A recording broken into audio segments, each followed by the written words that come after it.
Hello there, welcome to Genesis Models. My name is Bobby Waldron, and in this video we're going to be having a quick step-by-step, a nice basic tutorial on how to build Primaris Space Marines. Now, I mean, you could literally sort of use this tutorial for sort of any building of any sort of miniatures, but the whole idea is to just cover the basics, because after this video I want to move into things like doing all the painting and stuff, but I wanted to make sure, you know, we've covered just simple building, and really, I mean, I'm into more of the scale modeling aspect of things, so you might learn a couple of different things on sort of building, you know, filling, sanding, all that kind of stuff as well, that you would in scale modeling, and sort of being transferred into sort of building miniatures like our Primaris Space Marines here. Now I've got a couple of sprues here of just some of the Primaris Space Marines that came out with Dark Imperium. I've already built quite a few.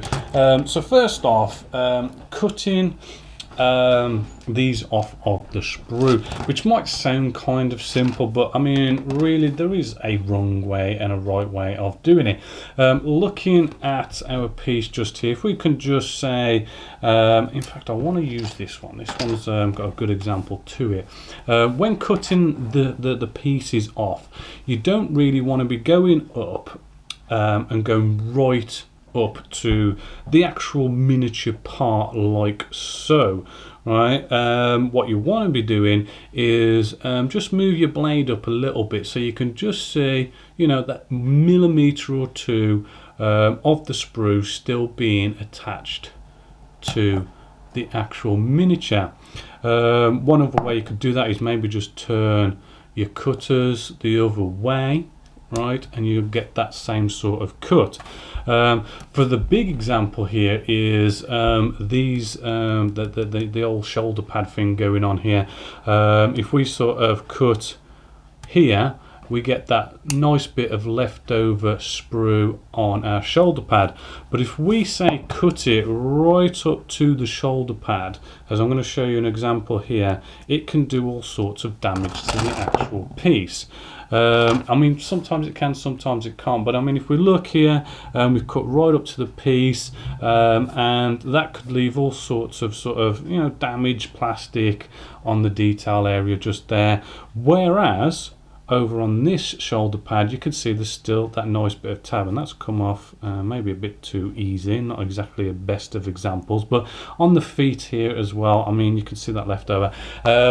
Now that just means that you can control cutting it off. So what you can do now, there's a couple of steps. Well, first off, I mean, we can sort of come in now with a blade and sort of shave off most of the sprue that's left on our feet just here, right? You don't want to come in and sort of go straight away and cut right into it, because one, it's kind of quite hard to sort of get in there, and you could end up making a bit of a nasty cut and cutting into any sort of detail work, right? Shaving it off, it's just easier to cut, and it just cuts the plastic more cleanly, rather than, say, you know, pulling it onto the detail work or something.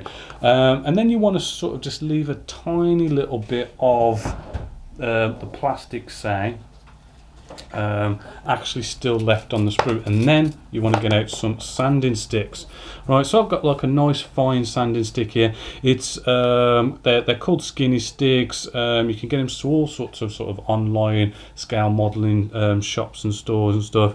This is like a fine sanding stick, and we can basically come along and just sand off that last tiny bit of the sprue that's left over just on here like so, and you just keep on sanding that there until it's all nice and flush, right? And then what I like to come in with maybe something like a really sort of fine sanding stick, so we can then sand this back to being as nice and smooth as the rest of the plastic is, right? Which then sort of brings us to our shoulder pads again. If you remember, we cut this off quite sort of right up to the actual piece itself.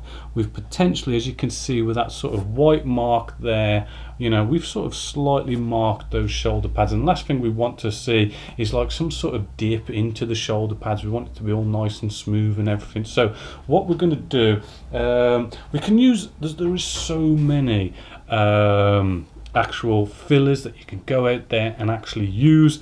I mean, in the scale modelling world, we've got stuff like the green putty. I do like Vallejo plastic putty. You've even got these Mr. Surfaces, which is like a paint on one. Pretty much pick whatever you want. I think what I'm going to do is grab Games Workshop stuff, because I mean, we are using Games Workshop models, so I'll grab that. So I've got their liquid green stuff from Games Workshop, which I'm just going to come out and use their spatula. Admittedly, I've got loads of these metal spatulas in here and everything and whatnot, but actually I do like this plastic version that Games Workshop does. It just feels like you've got a bit more sort of control with it, right? And this is a little bit on the dry side, in all honesty, right? And all you got to do is just get it, paste it on, and fill any kind of gappage that you might have just on there, right? And then all you want to do is just let that dry for, I mean, really should let it dry for 24 hours, but I know we are sort of impatient, we can be impatient, so I mean, you could leave it for maybe half an hour. It does sort of dry fairly quickly. So coming back to our liquid green stuff, what we can simply do is just nicely sand it. It's really easy to sand the green stuff away. Hopefully, as you can see there, right, I've just give that a good sand, a little bit of a sanding, and you know, the green stuff has gone away. It's left us with a nice smooth surface, and the green stuff has probably just nicely filled in any sort of problems that we had with cutting that off the sprue. But as I say, I mean, if you cut them off sprue properly, you shouldn't really have to be going along and doing that. The next thing as well is we've got seam lines. This is where the two molds come together, and you get that little seam line where it's the two molds have come together. So here we are. We've got a nice good example just here on his leg, right? We can just see there's quite a big sort of seam line just along here.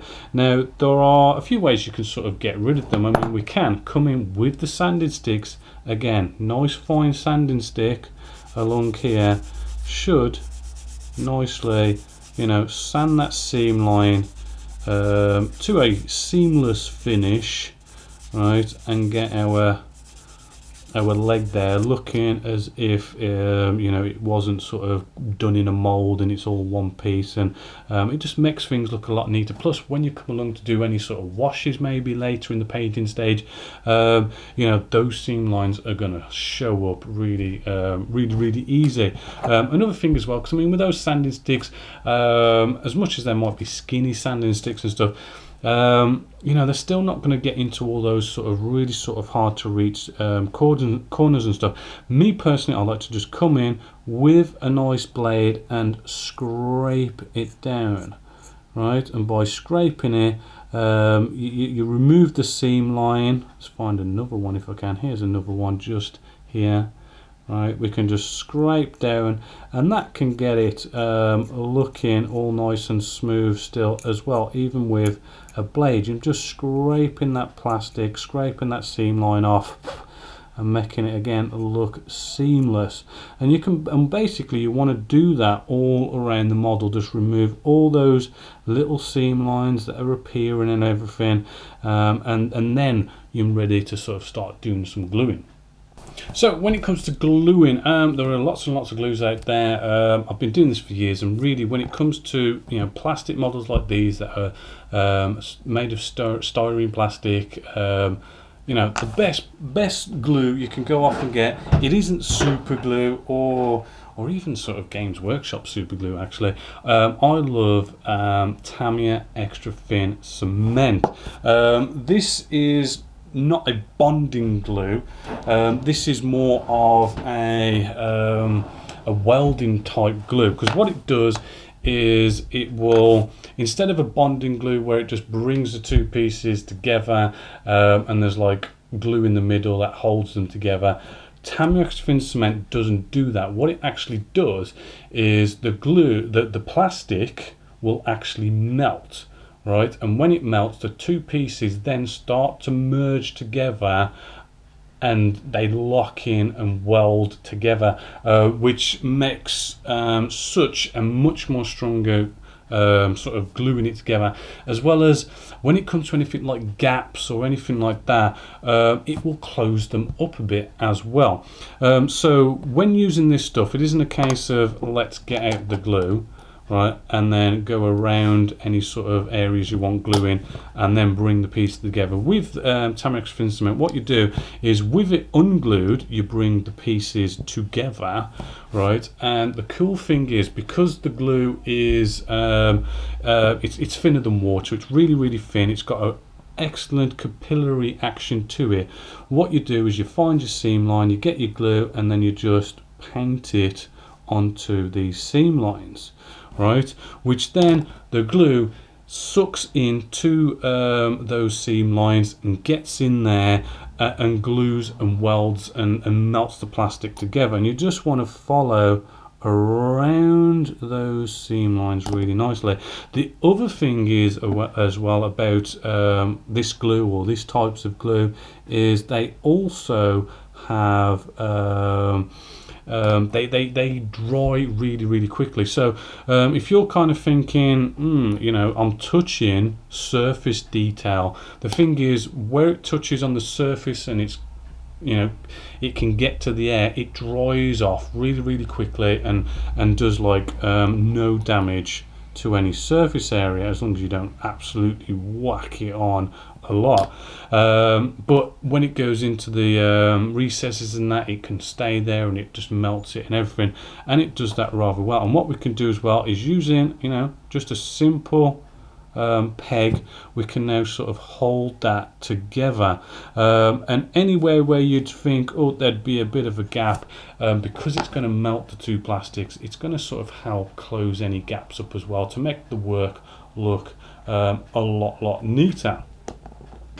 Just a little word of warning. I mean, Tamiya Extra Thin Cement is pretty potent. It is, you know, it is quite something you don't want to be breathing in a lot. I mean, you might want to have ventilation, windows open, all that kind of stuff. It used to not be so readily available in the UK and a lot of other places, because of, you know, the harmfulness that it can bring and some sort of labelling problem and stuff. It didn't have the proper labels on. But I mean, I've seen this in places like Hobbycraft and that now, so you can get it. I did see it in Hobbycraft for something like £3.60 as well, which was rather a nice price, because I used to have to go to I think it was like Taiwan or something to sort of order them in. So back to the model, I have sort of glued this mostly together now.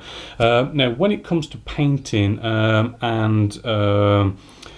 basically the bolt rifle, right, what's going to happen is, if we glue this on, that bolt rifle is going to get into the way of sort of painting up the Aquila and stuff like that, as well as painting the bolt rifle itself. So it is best to leave these not on the actual model itself, but I tend to like to sort of glue them on, and I'll show you that in a bit. But first, really nice simple bit of kit bashing here. Just simply getting a drill bit. Well, actually no, before we get the drill bit, we want to make a pilot, right, just to sort of drill out our muzzle just here. So what we're going to do, going to make a pilot, so we're going to try and find the middle as best as we possibly can, and then we're going to punch it, right, and then we can sort of check, is that in the middle, which actually it's not quite in the middle as I'd want it to be, right. And once we've made that pilot, it just makes our drill, a lot easier to find the absolute dead center, and you know, it's going to look a lot better rather than being a bit sort of you know, off center, and then it's going to look a little bit weird if we haven't drilled it nicely off center. And we can just nicely drill that, and that's going to look a little bit better. Now, as I say, I like to glue these on, but what we can do, what I like to do, I mean, if you know you're going to go straight off after building this and paint this, you know, there's no point gluing it on. But if you maybe want to sort of, you're not going to be painting straight away, but you want to keep all your pieces together, maybe you want to get it on the tabletop unpainted or something like that, what I like to do is I get my Primaris thin cement, right, I put a little bit on our join just there, and then I'll just let it dry for a bit, let it sort of evaporate. As I say, it evaporates rather quickly, and the whole point is by putting that little bit of glue there, letting it evaporate, it's just going to create a very sort of weak bond. And I'm not going to glue it here either, right? I'm doing it in the one place, and then I can sort of bring in our piece now, and this is going to be sort of lightly glued in place. I mean, it's probably going to be easy to sort of knock it off as well, right? But it just sort of keeps it all together, keeps it all neat. You can sort of still play with it, and you're good to go. The other thing is as well is when it comes to our bases. Now, when it comes to bases, I mean, we could use the Primaris thin cement to glue this on, absolutely fine. You can do that if you want to, but as I say, it welds it together, it really sort of bonds it. And if any point in the future you want to do any kind of rebasing, as much as you might think you're not going to, I mean, I've done that in the past, but then I've gone, damn, you know, I'm using the old 25mm bases, I want to go up to the 32mm bases, I need to rebase, but I've used Primaris thin cement. It is a nightmare to get off. I mean, you literally sort of break the models to try and get them off. It's that sort of strong. So I do recommend, you know, using good old super glue, because it doesn't melt it, it bonds it. It's really easy just to, you know, once you've glued it in with some super glue, you can snap it off the bases. If you want to go down that route, it's just a little bit of experience I thought I would share with you. So I'm going to sort of glue this on with some super glue, nice, simple and easy, and then there we go. We've got our Primaris Space Marine all nice and built. We've got rid of any sort of seam lines, any sort of nasty bits with any sort of filler. You know, it's all glued, ready for spraying.